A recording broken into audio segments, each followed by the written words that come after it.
ይህን ቪዲዮ ከከፈታችሁት በእርግጠኝነት ራሳችሁን ለመፈተሽ ራሳችሁን ለመገምገም ዝግጁ ናችሁ። እስኪ ስንቶቻችንን እነዚህን 6 ባህሪያት የምናከናውነው የምንተገብረው በህይወታችን ማለት ነው። አሰላሙ አለይኩም ወራህመቱላሂ ወበረካቱሁ። ውድና የተከበራችሁ የቻናሌ ቤተሰቦች እንዲሁም ክርስቲያን ወገኖቼ ሰላም ብያለሁ። ሰላማችሁ ብዝት ይበልልኝ። ውድ ቤተሰቦቼ እንደምን አላችሁ? ከኔ ጋር ሁሉ ሰላም ሁሉ መልካም ነው። አህለን ወሰህለን ብያለሁኝ። ወደ ቻናሌ ለመጀመሪያ ጊዜ የመጣችሁ ሰዎች ቪዲዮውን ላይክ እያደረጋችሁ ሰብስክራይብ እያደረጋችሁ አበረታቱኝ። እንዲሁም ነባር ቤተሰቦቼ ከልብ አመሰግናለሁ ለምትሰጡኝ አስተያየት፣ ሀሳብ። ቪዲዮውን በላይክ ጀምሩ፣ እገዛችሁ ኃይለኝ እያልኩኝ ዛሬ አጠር ባለች ቪዲዮ መጥቻለሁ። ርዕሱ ላይ እንዳያችሁት የእውነተኛ ሰዎች 6 ባህሪ በሚል ርዕስ መጥቻለሁኝ። እስኪ ራሳችንን እንፈትሽ። ስንቶቻችንን ከዚህ ነገር ውስጥ ያለ ነው? ይህንን ህይወት የምንኖረው የምንተገብረው ስንቶቻችንን? እነዚህ 6 ባህሪያት ካሉብን እውነትም ከእውነተኞች ነን ማለት ነው። ወደ ቪዲዮ ስገባ አንደኛውና የመጀመሪያው የእውነተኛ ሰዎች ባህሪ የሰውን ትኩረት አይፈልጉም ይላል። የሰውን ትኩረት አይፈልጉም በፍጹም። ያ ማለት ሰው ስለነሱ እንዲያወራላቸው አይፈልጉም። ሁሌም ነገሮችን በተግባር ብቻ ያሳያሉ። ስለነሱ ሰው ሳይሆን ስራቸው እንዲናገር ያደርጋሉ። ያኔ የሚሰሩትን ነገር አንድ ሰው ስለነሱ ሊረዳ ከፈለገ ዝም ብሎ በራሱ ነገር ይረዳ እንጂ ማንም ሰው እንዲያስረዳላቸው ስለነሱ አይፈልጉም። ራሳቸውን ማስረዳት አይፈልጉም። በጥቅሉ የሰውን ትኩረት አይፈልጉም። በቃ ማንም ሰው ስለነሱ ትኩረት በቃ እንዲል ለሰዎች ዘንድ ትኩረት እንዲኖራቸው ሰዎች እነዛን ሰዎች በትኩረት እንዲያዩዋቸው ማድረግ አይፈልጉም። ግን ተግባር በቃ በተግባር ግን ያ ሰው የነሱን ትኩረት ያ ሰው በተግባር ዝም ብሎ ሲያያቸው ብቻ እንዲሳብ ይፈልጋሉ እንጂ እነሱን በማብራራት የሰውን ትኩረት አይፈልጉም ማለት ነው አንደኛው። ሁለተኛው ድራማ አያበዙም ይላል። ድራማ አያበዙም። ህይወታቸው ሁሌም ቁም ነገረኛና ግልጽ ነው። ያኔ ስሬስ ናቸው በህይወታቸው ማለት ነው። ድራማ ማለት ያኔ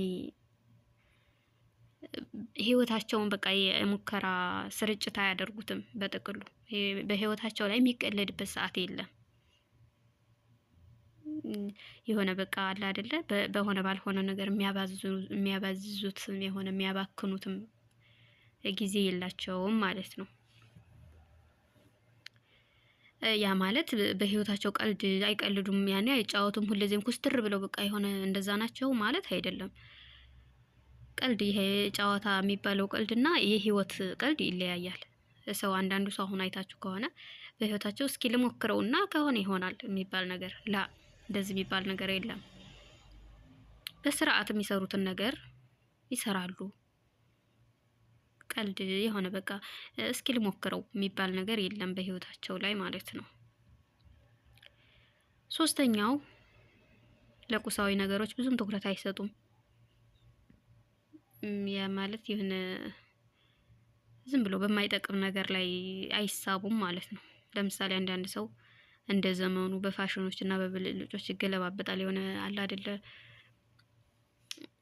የሆነ አዲስ ነገር መጣ ወደዛ መዝመም፣ በቃ የሆነ ነገር መጣ ወደዛ መዝመም አለ አይደል። በቃ አንዳንድ ሰው አይታችሁ ከሆነ በነፈሰበት ቢነፍስ ነገር አለ እና እንደዛ አይነት ነገር አያታልላቸውም። እውነተኛ ሰዎች ብልጭልጭ ነገር የሆነ ቁሳዊ ነገሮች አይስቧቸውም ያን ያክል። ያ ማለት እንደው በቃ በህይወታቸው የሆነ ዝም ብለው እንደው ጭብጥ ያሉ ናቸው ለማለት አይደለም። ግን ህይወታቸው ስሬስ ስለሆነ በቁሳዊ ነገሮች አይታለሉም። የሆነ በቁሳዊ ነገር በብልጭልጭ ነገር የሚገለባበሰው ትኩረቱ ቁሳዊ ነገሮች ላይ ነው። እውነተኞች ግን ይሄንን ቦታ አይሰጡትም። በቃ አለ አይደል ስሬስ ናቸው። አራተኛው ለቃላቸው ሲበዛ ታማኝ ናቸው። ማሻአላህ። እስኪ ራሳችንን እንፈትሽ። የምር እንጃ ብቻ ለቃላቸው ሲበዛ በቃ ከምንም በላይ ታማኝ ናቸው። ላመኑበት ነገር ጥግ ድረስ ይሄዳሉ። ይሄ በህይወታችን አንዳንድ በተለይ ይሄ በፍቅር በምናምን ዙሪያ በቃ በህይወት አጋር እንደዛ አይነት ነገር እስኪ እንደው በአካባቢያችሁም ወይ በራሳችሁ ላይም እስኪ ደርሶ ሊሆን ይችላል። ያኔ እስኪ ራሳችሁን እንትን በሉት። ምን ብዬ ላስረዳችሁ? አላደር ዋጋ መክፈል፣ በቃ ላመኑበት ነገር ጥግ ድረስ መሄድ፣ ነገሮችን በቃ እንደ ቀልድ አለማየት፣ አቅሉ አለማየት፣ ለጀመሩት ነገር በቃ እስከ መጨረሻው መፋለም ማየት፣ እንደዛ ያደርጋሉ እውነተኛ ሰዎች። ለቃላቸው ደግሞ ሲበዛ በቃ ታማኝ ናቸው፣ ዋጋ ይከፍላሉ ማለት ነው። አምስተኛው አብዛኛውን ጊዜ ይገፋሉ። አዎ እውነተኛ ሰዎች ይሄ የሚታይ ነገር ነው ማለት የምናየው ነገር በቃ አብዛኛውን ጊዜ ይገፋሉ። በጣም ሲበዛ እውነተኛ ሰው መቼም ቢሆን ያው እውነታው ሲወጣ ይወጣል ነው እንጂ አስለን እውነትን የያዘ ሰውና እውነተኛ ሰው ሁሌም እንደተገፋ ነው። ይሄ በቃ ምክንያቱም ያኔ እውነተኛ ስለሆኑ በዚህ ዘመን በነፈሰበት የሚነፍስ አይደለም። ያው ሁሉም በቃ በነፈሰበት የሚነፍስ ነው ያለውም በቃ ጊዜውም እንደ ንፋሱ ነው ወደዛ ወደዚህ። ቁም ነገረኛና ግልጽ ሰው አብዛኛውን ጊዜ ይገፋል። ይሄ የታወቀ ነው። ምክንያቱም በነፈሰበት አይነፍስም። በቃ ወደ ዘመመበት ዘመም እንደዛ ምናምን ነገር በአቋማቸው ቀጥ ያሉ እውነተኛም ስለሆኑ ቀጥ ብለው ስለሆነ እንትን የሚሉት ብዙ ጊዜ ይወድቃሉ፣ ይገፋሉ፣ በቃ ይጣላሉ። ራሳችንን እየፈተሽን እስኪ ያኔ ምን ያክል ከእውነተኞች ነን? በነገሮች ላይስ ምን ያክል ጠንካሮች ነን የሚለውን ራሳችንን እየፈተሽ ነው ማለት ነው። ስድስተኛው ፈጣሪያቸውን ይፈራሉ። በፍጹም ፍጡርን አይፈሩም። አዎ ይሄ የታወቀ ነው።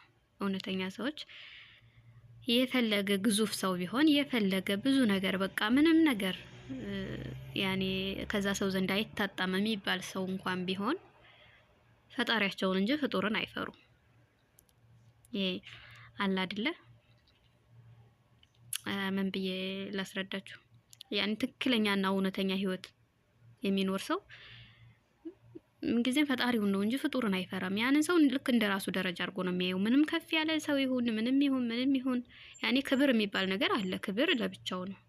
ግን ይሄ ፈጣሪ መፍራትና የፍጡር መፍራት ይለያያል። ያኔ ፍጡርን እንደ ፈጣሪ አድርጎ አያመልኩም ማለት ነው። ስለዚህ ፈጣሪያቸውን እንጂ ፍጡርን አይፈሩም። ምክንያቱም እነሱ እውነተኛና ትክክለኛ ህይወት ነው የሚኖሩት። ስለዚህ ያኔ ፈጣሪን እንጂ ፍጡርን መፈራት እንደሌለበት ጠንቅቀው ስለሚያውቁ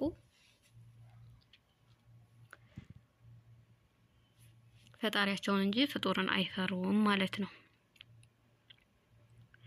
ስለዚህ እስኪ ስንቶቻችንን ትንሽ ያው ካነበብኳትም ከራሴም የተወሰነ እንትን ካልኩት ነገር ነው። ስንቶቻችንን እነዚህ ከእውነተኛ ሰዎች 6 ባህሪያት የትኛው እናንተ ጋር አለ የሚለውን እስኪ ኮሜንት ላይ ጻፉልኝ።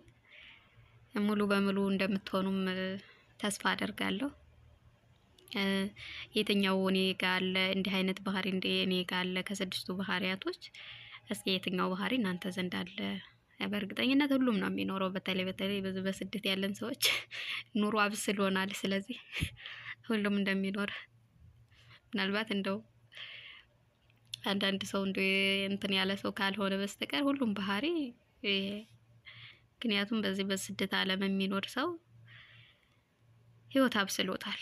ማንም ህይወት ያልመከረው ሰው የለም አለ ብዬ አላስብም እዚህ እና ውዶችዬ ያው ቻናሌን ሰብስክራይብ እያደረጋችሁ እስኪ በቪዲዮ ምን እንደተረዳችሁና ምን ያክል ስንተኛው ላይ ይሄ የኔ ባህሪ ነው የምትሉት ካለ ሀሳብ አስተያየታችሁን ኮሜንት ላይ ጻፉልኝ።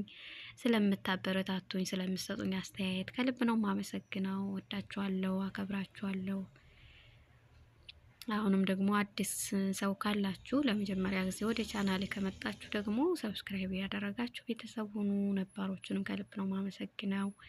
አበረታቱኝ። ሰብስክራይቡ ከባድ ሆኗል ውዶችዬ። ሁሌም እወዳችኋለሁ፣ አከብራችኋለሁ። ስለምትከታተሉኝ መልካም ጊዜ ይሁንላችሁ። አመሰግናለሁ።